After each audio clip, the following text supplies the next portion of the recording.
હું મેરિડ છું. મારી વાઈફ સિનિયર સોફ્ટવેર એન્જિનિયર છે. એનું નામ છે વિધિ અને બહુ જ ટેલેન્ટેડ છોકરી છે. આઈટીમાં છે અને સિનિયર સોફ્ટવેર એન્જિનિયર છે અને બસ લાઈફથી ખુશ છું અને બસ મજા કરવાની છે. સફળ પુરુષની પાછળ એમનો હાથ હોય છે, સ્ત્રીનો એમનો કેટલો હાથ છે? એમનો ઘણો ખરો હાથ છે. હું તમને એક એક્ઝામ્પલ આપીશ કે જ્યારે છોકરીનો રોલ મારે કરવાનો હતો, પિસ્તાનો રોલ, તો મેં પૂછ્યું કે મારે કરવાની ઈચ્છા છે.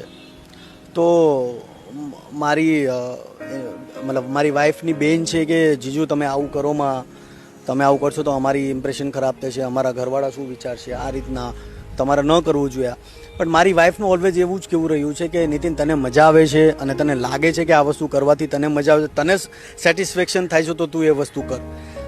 મારો ફર્સ્ટ વિડીયો જોયા પછી એને થોડુંક એમ્બેરેસ ફીલ થયું, પણ પછી જેમ જેમ પેરેલલી મારા વિડીયો જોતી ગઈ તો એને મજા આવી.